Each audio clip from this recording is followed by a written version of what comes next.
கீதா கீதா, அடடா என்னங்க? நான் தான் சொன்னல என் பெரியப்பா பையன் பேங்க் எக்ஸாம் எழுதுறதுக்கு நம்ம வீட்டுக்கு வரான்னு. இவன் தான். தெரியுங்க, நான் கல்யாணத்துல பாத்திருக்கேன். உங்க பேரு ரவி தானே? ஆமா நீ 2 நாள் இங்க தான் இருப்பான், ஜாக்கிரதையா பாத்துக்க. நீ போய் ஃப்ரெஷ் ஆயிட்டு வாடா போடா. சரிண்ணே. வா ரவி, ம். வா. இதான் உன்னோட பெட்ரூம். உன் பேக் எல்லாம் நீ அங்க வச்சுக்கோ. சரிங்க அண்ணி. உன் அம்மா அப்பா உன் மேல நிறைய நம்பிக்கை வச்சிருக்காங்க. நீ பேங்க் எக்ஸாம்ல கண்டிப்பா பாஸ் ஆயிடணும். சரியா? உனக்கு ஏதாவது வேணும்னா என்ன கூப்பிடு, சரியா? நான் உனக்கு வந்து செஞ்சு தரேன். சரிங்க அண்ணி. அடடா, அந்த பேக்கை ஏன் தோல்லே வச்சிட்டு இருக்க? அதை கழட்டி மேல வை. ஐயோ, குடு. நான் வச்சிரேன் அண்ணி, நான் வச்சிரேன். சரி வை. சரி, நீ வாஷ்ரூம் போயிட்டு ஃப்ரெஷ் ஆயிட்டு வா. ஓகே அண்ணி.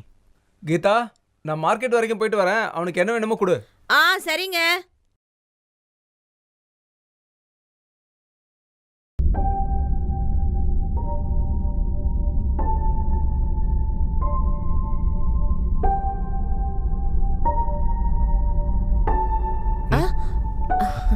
சாரி அண்ணி, ட்ரெஸ் சேஞ்ச் பண்ணணும். சரிப்பா, நீ மாத்திக்கோ. ஓகே அண்ணி. ரவி நல்லா இருக்கா? ரொம்ப நல்லா இருக்கு அண்ணி. இன்னும் கொஞ்சம் வச்சுக்கோ.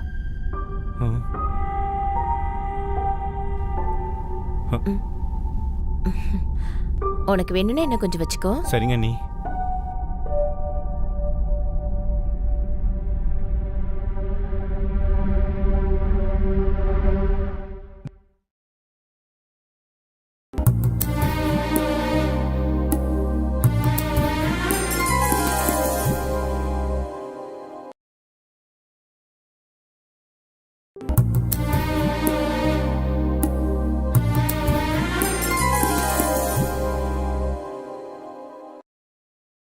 டேய், உனக்கு ஆட்டிடியூட்ல ஏதாவது டவுட் இருந்தா அன்னிக்கிட்ட கேளு. சரி அண்ணா. அவ சொல்லி தருவா. சரி சரி, வரேன்டா. ஓகே அண்ணா. வரேன் கீதா. சரிங்க. என்ன ரவி, படிச்சிட்டு இருக்கியா? படி.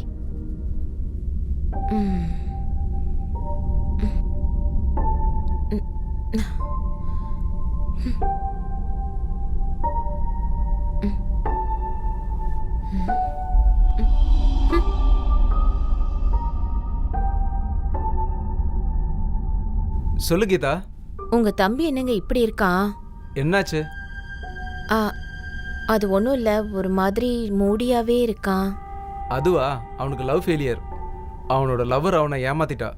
அப்போதுல இருந்து அதே ஃபீலிங்ல இருக்கான். ஐயோ, அப்படியா? ஆமா, அவன் மேல என் பெரியப்பா ரொம்ப பாசம் வச்சிருக்காரு. நீ அதை பத்திலாம் எதுவும் கேட்டுக்காத.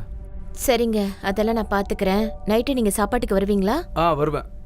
சரிங்க, பத்திரம்.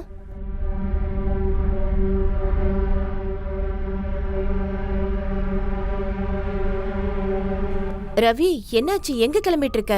ஃப்ரெண்ட் ரூமுக்கு போறேன் அண்ணி. எதுக்கு ஃப்ரெண்ட் ரூமுக்கு போற? இங்க உனக்கு என்ன பிரச்சனை? இல்ல பரவாயில்ல அண்ணி, என் ஃப்ரெண்டும் இந்த ஊர்ல தான் இருக்கான். அப்புறம் உங்களுக்கு எதுக்கு பிரச்சனை? எனக்கு கஷ்டம் நான் உன்கிட்ட சொன்னேனா? அப்படிலாம் இல்ல அண்ணி, நான் இங்க இருந்தா ரொம்ப டிஸ்டர்ப் ஆகுறேன். நீ ஏன் டிஸ்டர்ப் ஆகுறேன்னு எனக்கு நல்லா தெரியும். இப்போ உனக்கு என்ன வேணும்? என்ன ஹக் பண்ணிக்கணும், அவ்வளவுதானே? வா வா, வந்து பண்ணு. அண்ணி வா, வந்து ஹக் பண்ணு. வா.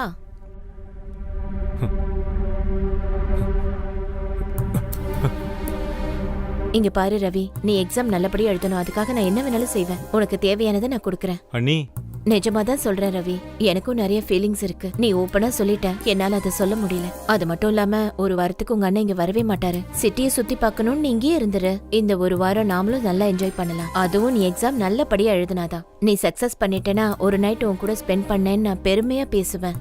சரிங்க அண்ணி.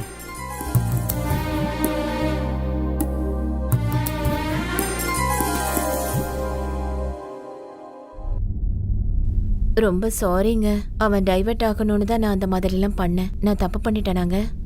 சேச்சே, நீ ஒன்றும் தப்பு பண்ணல. ஆனா அவ அதை உண்மை நம்பிட்டு இங்கேயே ஒரு வாரம் இருந்துட்டானா? அதுல என்னங்க இருக்கு? எக்ஸாம் முடிஞ்சதுக்கு அப்புறம் ஏதாவது ஒண்ணு சொல்லிடலாம். அவங்க அப்பாக்கு உடம்பு சரியில்லைன்னு சொன்னா இங்க இருந்து போயிட போறான். சரி சரி, நீ அதிகமா யோசிச்சு உன் உடம்ப கெடுத்துக்காத. அதை பத்திலாம் எதுவும் யோசிக்காத, படுத்துக்கோ.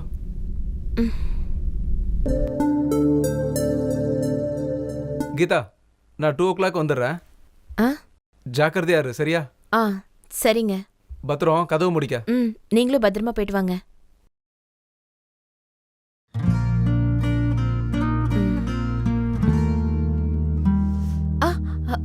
பா ரவி,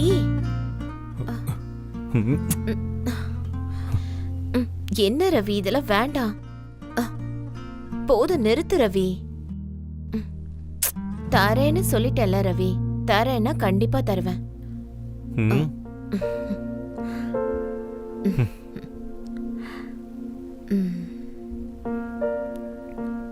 உனக்கு இப்ப வேணும் தானே? ஆமா. நான் தான் கொடுக்கறேன்னு சொல்லிட்டேன்ல.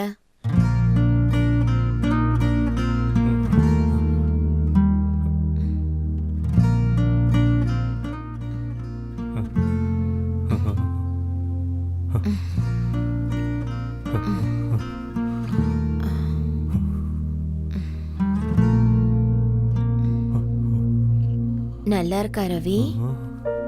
நான் இதை எக்ஸ்பெக்ட் பண்ணவே இல்லை அண்ணி. எனக்கும் ஃபீலிங்கா இருக்கு ரவி. ம்.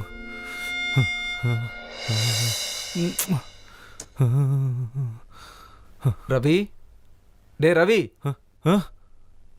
என்னாச்சுடா? இது எல்லாமே கனவா? என்னடா எக்ஸாம் டென்ஷனா? எக்ஸாம் நல்லா எழுதுனியா? நல்லா எழுதியிருக்கண்ணே. சரி நீ ரெடியாவு, நான் உன் ஊருக்கு பஸ் ஏற்றி விட்றேன். அது அண்ணி வந்தால் சொல்லிட்டு கிளம்பிடுறண்ணே. அண்ணி இல்லடா, அவள் அப்பாவுக்கு உடம்பு சரியில்லைன்னு ஊருக்கு போயிருக்கா. நீ போய் ரெடியாவு, சீக்கிரம் வா. என்னது, அண்ணி ஊருக்கு போயிட்டாங்களா? ஆனா அன்னைக்கு அப்படி சொன்னாங்களே.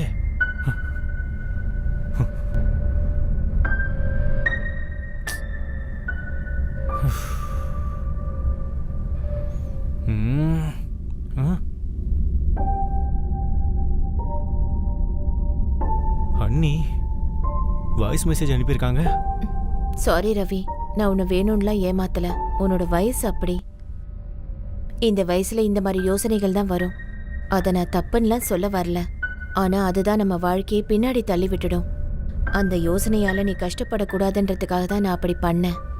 நீ ரொம்ப ஃபீல் பண்ணக்கூடாதுன்னு தான் நான் அப்படிலாம் பேசினேன்.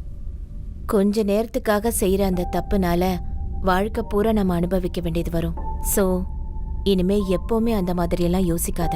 உன் கெரியர்ல நீ சாதிச்சிட்டனா நிச்சயமா நீ ஆசைப்பட்ட பொண்ணு உன்கிட்ட வருவா. Congrats in advance. இதை ஏன் சொல்றேன்னா, நீ பேங்க் எக்ஸாம்ல கண்டிப்பா பாஸ் பண்ணுவ. பை ரவி, ஜாக்கிரதையாரு. All the best. Have a bright future. வச்சிடுறேன் ரவி. ஐம் சாரி அண்ணி. I'm so sorry.